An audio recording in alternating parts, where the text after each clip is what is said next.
What exactly is wrong with the Kwara Falcons? Well, nothing in particular is wrong with the Kwara Falcons. They are here to compete, just like other teams have also been here, are also here to compete. All six teams are here to compete.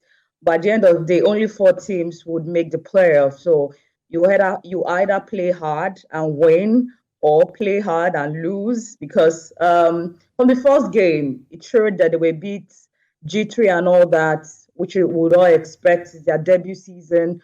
Most of them have, or all of them have not played in the BAL. So this sort of stage is quite different for most of them. But we've realized that as the game progresses, they've gone better. From the game they played the last time out against Stade Malien of Mali, they got better. That game was really close. They almost snatched a victory late in that fourth quarter. But you saw the game against Monastir. They came in aggressive. They came in better than the last two games, of which we kept asking the coach, Baba Jibril, about the number of turnovers they've suffered. The first game was 21 turnovers, the second game was 22, and they've also shown they are not too good in the third quarter. But yesterday against the champions, they knew they were facing a very tough opposition because the US Monastir guys, despite the fact that they are champions, they've also not been at their best, but they've all just played one game. So, but they know how important it is to get another win in the bag and also make the playoffs. So they also knew that going into that game, they need to bring more than 100% than they've done in the last two games against US Monastir. Mm. They came in aggressive. They did very well. Even the third quarter, which we felt they've really been poor, they did better, even though they were outscored 18-28. Well, experience will always edge out inexperience. And that showed in the fourth quarter when the US Monastir guys tried to open our defense, penetrated the Kwara Falcons, and then they beat them in transition and dropping those threes. They dropped 5 threes in the fourth quarter. So it was just the experience and the quality of the US Monastir guys that stood and then edged out the Kwara Falcons. So nothing in particular is wrong with them. If it was before yesterday's game, I would have said, okay, building chemistry, turnovers, all of that together is now an issue for them. But yesterday, they brought more than 100%, and nobody would have thought that the Kwara Falcons will play as much as they did against the US Monastir guys. So it's not the reflection, the total outcome or the result is not the reflection of the game because the Kwara Falcons guys really did very well for yesterday. But going forward, I would say they'll pick up from yesterday's defeat and then build up on that for the next game. All right. Wait, they have two games to play. That's one against Africa Basket. There's also one against Donetsk. What should we expect from the Kwara Falcons? Is there any slim chance of qualifying? There's still a slim chance. They are not completely out of it because even two wins can get you.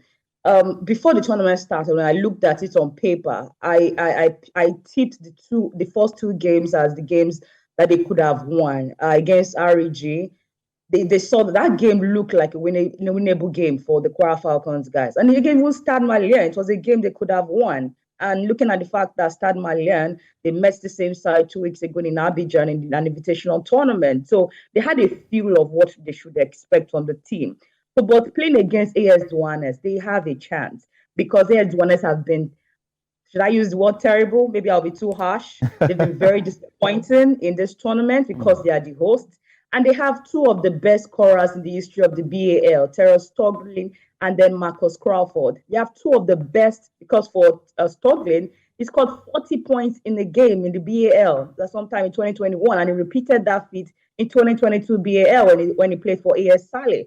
So they are not unknown players to the BAL. They understand the stage. They understand how the BAL is. But even yesterday when they played against REG, the S Douanes side, they could even score. Terrence Stoglin couldn't even score a single point. So it was that bad. So it's been terrible for the whole side. And they knew that it is getting worse for them and getting very slim for them to even qualify. What has been working for them is the noise and then the crowd support because we always have almost a packed full arena each time the Senegalese is playing. And you know how the Senegalese supporters are always coming all around them to rally them. So, but I think the guys from Kwara Falcons have a very good chance. If they bring their A game like they played against US Monastir, stay aggressive 100% and stay till the end, then they have a chance. Here's Douanes are not completely like the US Monastir, the same level.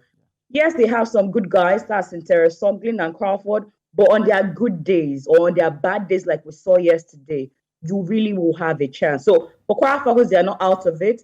If they can pick 2 wins against ABC, which I know that for the ABC own, it will be tough because they are playing against Liz Mills, one of the best coaches on the continent and the best coaches in the BAL. So she would always she would even want to get a win against Nigeria. She likes Right. beating the Nigerian side. So, but for AS Duanes, I am very sure they have a good chance to win that game. Just stay focused, stay aggressive, don't be intimidated by the fans, and they'll get that needed win. All right, let me ask you this last one now. Let's bring it back to Nigeria, because we've seen a lot of individuals trying to support the game of basketball in the country, but out there, it looks like our teams get to struggle. What is that thing that we really need to change? Because when you go into the streets, you see a lot of young cats playing basketball in different basketball courts, but they don't get to make it into these teams. What should we change to ensure that these boys actually make it? Because we have the quality to actually become world beaters. Well, we have to build our league. We're not in that level. Right now, I can't even confidently say that we can win the BAL anytime soon. The Nigerian team cannot win the BAL. What we do, or how we perform, the national team cannot be replicated in the BAL as we speak because we don't have a functional league. The last time we had a functional league was way back 2017. It's been one abridged league to another, 1 week, 2 week.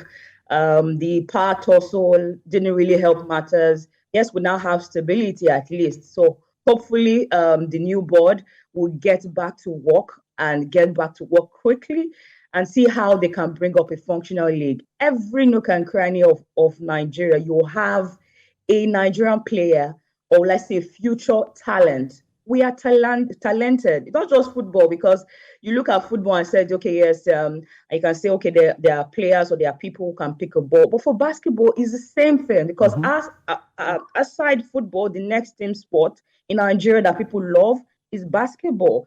So, but if you don't have a functional league, because when they are going through that rank, how would they get to maintain that level? It is the league and not a 1 month league, a 2 month, 3 month. We have to play top level basketball game. Right. That is when we can measure up with other teams from Africa. You see other teams coming to play. They're not just coming from their homes or coming from training courts to just come and play. They've been playing tournaments. They've been playing their league, and their league are still on, and they just got into the competition. Some are going for camps and all that, but we're not doing that in Nigeria. It's only when we have an invitational tournament for 1 week, few days, the guys will just rally around, play, they win some monies, and they're back home again. That will not really work for us. So, but if we have a functional league system, that would help to develop the players because the talent is already there. Right. Thank you very much, Queen, for joining us and giving us your insights on basketball and the struggles of the Kwara Falcons over there in the BAL. We hope that they do well in the remainder of their games. Thank you very much for joining us. Thanks so much for having me.